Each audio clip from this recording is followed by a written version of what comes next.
same thing. Like that's the reason why I was asking you guys. Did you go to the what hit wave and people don't go to those things just because it's fun or whatever. Most of these people are too drunk to even notice what's going on. Like I've had friends who've gone to these things, right? And they always tell me like these horrible stories of how people are, how people behave at these things. Like people get pissed off drunk to the point. Like Jay told me, like a chick ended up in the car. She was butt naked. She did not know how she got there. Like they left and went somewhere, right? And when they got back, this chick is in the car and she's naked. She's asleep. And they're like, yo man, they start asking each other like, who goes this? And all of them don't know, hey, who is this? And then like they try to wake the girl up like, yo, what are you doing here? And this girl's like, where am I? Now imagine she's naked. Now imagine if they were like different males would be like, oh, we won here. And raped her. Hey. Mind you, which did happen. I hate rape because crazy things happen. One of our main campaign things that the company that we said we started with my in-laws and stuff, turn up cabs. It was to fight indoor drunken driving. Of which at the time we had recently lost some brilliant minds. These were young people that were hosting events and very involved in the entertainment industry. But their life was cut short. It's not being young, more recklessness. Of which it was a very difficult lesson for East London. And those people have learned since then. That campaign was solidly started. It wasn't just by no, let's start a cab company, and because we only did it from a certain time to a certain time. It was specifically to target drunken driving. Guys, you don't have to drive to this event. And we specifically dropped those prices to match by no, we understand these are students. Even if we have to break even, it wasn't for us, but it was a tribute to those lives that were lost to recklessness. So I believe if we can have the more Indians and engage with people, we can't just let things happen. We need to find a way. We need to find a way to actually do more than we actually say. So I don't know. So emotional. I know. Man, 13 Reasons Why is something that inspired me a lot. So much. You know, though it was mainly based on bullying and rape, those were the two like leading things behind the whole series. But they were campaigning for the two things because there are a lot of people who get bullied, and there are a lot of people who get raped, and some are too terrified to speak up about it. Now, we have the same problem in our country.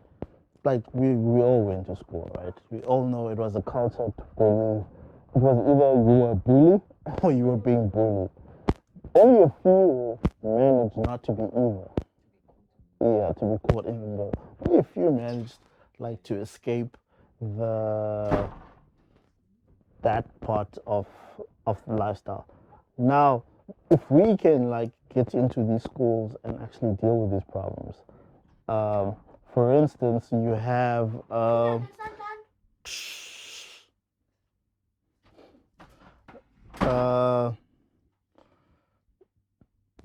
I lost my train of thought. Yeah,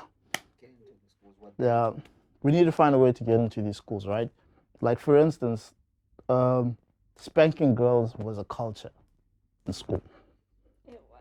It was like already we were practicing something that leads to the whole like men not respecting women and consent and all that. Like, if we can get into the schools and actually speak to these kids while they're still young, like, and teach them like respect females, like respect one another. You don't have to bully each other. Like, the kids that bullied actually are kids who are either bullied at home or they feel too stupid at school, so they feel a way like I need to feel powerful again, so let me beat up the nerd who clearly has a lot going for him. So we need to actually like try to change the whole education system, because the education system, this whole thing of a child is stupid based on those grades and whatnot, needs to change, because this is driving a lot of kids insane. Like, do you know how many kids like kill themselves because of reports, especially the matriculants? Oh my word, bruh, it's crazy. But we really need to change the justice system. I mean, the education system, and actually sort. Yeah, yeah, yeah. But it's all a process, people. It's all a process. Yeah, we are going to be the ones that are going to execute this. So that's why I'm saying we need to go into these schools, speak to these kids, and we also need to speak to the teachers.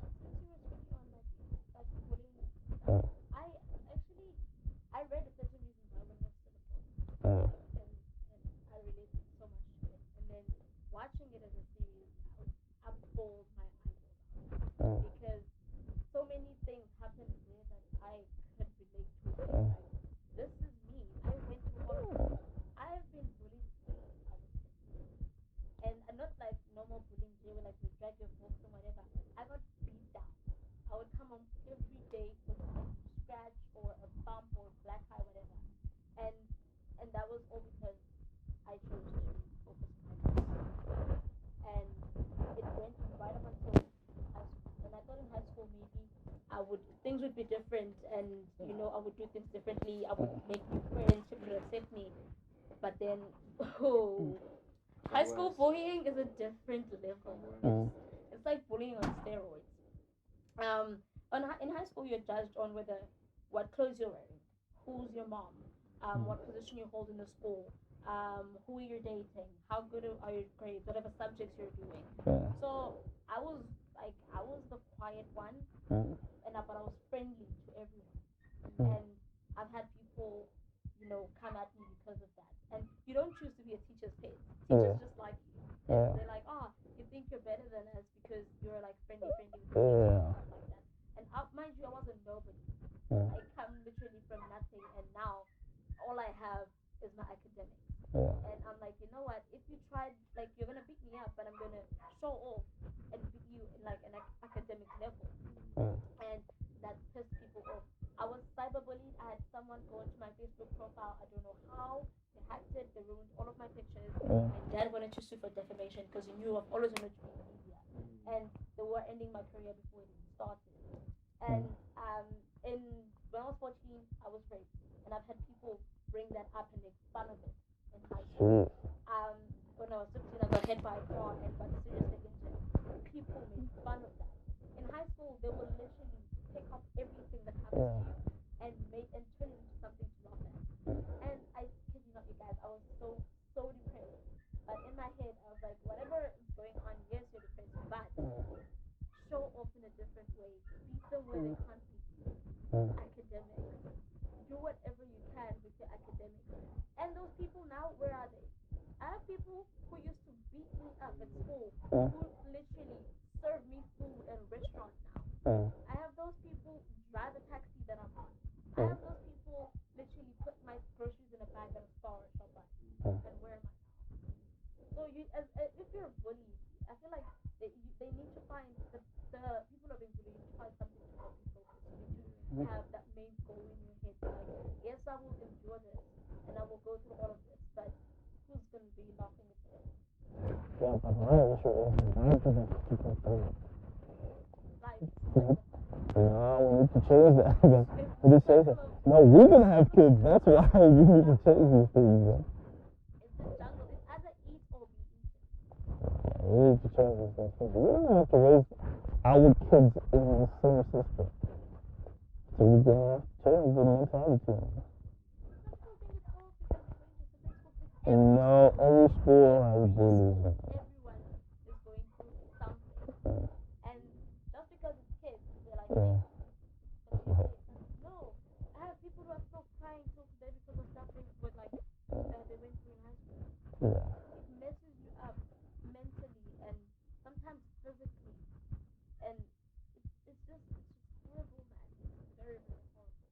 But I always like to use my story as a testimony to like other kids who are maybe going through the same thing. Yes, they may not understand it now, or may think that, nah, you got lucky.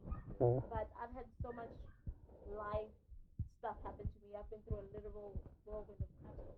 So I know what I'm talking about. So at least I would like someone to draw some inspiration from what I'm telling them and see that, okay, you know what, if she can do it, I can do it. You know? It doesn't necessarily get like all dandy and like unicorns and roses at the end, but you learn stuff, you survive, you learn to have thick skin. Look at you with your awesome job now. Yes, look at me. Yeah. Going overseas and everything. Cool. That's why I'm really bully. No. Whoa. First, then there's the few who's lucky enough to be neither. The cool thing was, the guys who were bullies lived in my neighborhood. so, I was safe. But they did bully a lot of my friends, and it wasn't funny, guys. As funny it was, but it wasn't funny. Because now, there was this guy, right, Roscoe, he actually lives just up the road from there. Roscoe was obsessed with Barclays. Like, he really believed he was Barclays. Like, if you walked inside a classroom and said, here comes the pair, then if he makes the whole entrance music thing, the whole classroom runs. Because you don't know who is he going to beat up. Grab someone, F5 to the table, then walks out like nothing happened. This is the life that I was living. Like, it was real. Bullying was like crazy for me in high school. But it was fine, like, for me. Because I knew the bullies. Yeah, they protected me, though. So that's another fun thing about it. But I know a lot of people who went through bullies. Like, and some of these guys were my friends. Kind of felt sorry for them because I was like, sorry guys, I don't know what to do. Like, but it is what it is, man.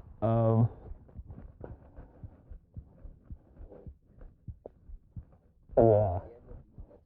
Workplace.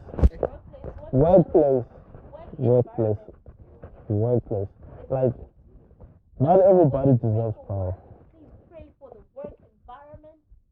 That thing is important. Very toxic. They're toxic. You walk into that place, you wake up every morning and you think, I have no will to live because I'm going to go into that hellhole. Yeah. And you're like, ugh. Yeah. And you count the hours. You wait for that time where you can, 4:30, you look at it with you. You're like, oh, I have to go. Like, I won't mention any names. But I had a discussion with a boss of mine, right? We had one-on-ones with everyone in the workplace, right? And he basically asked all of us how to make the workplace better, blah, blah, what can change and all that.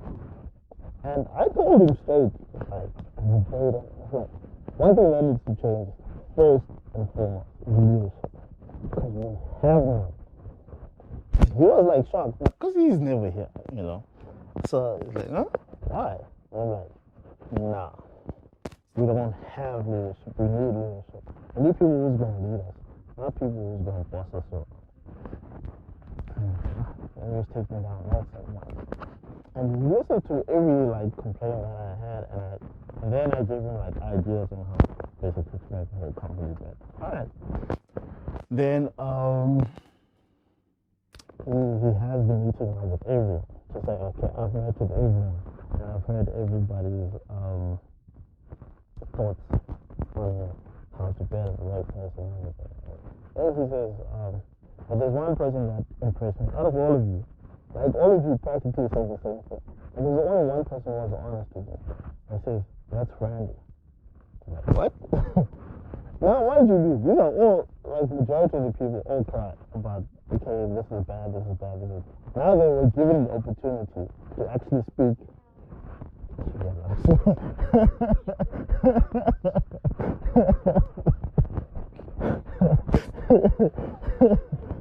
Yeah.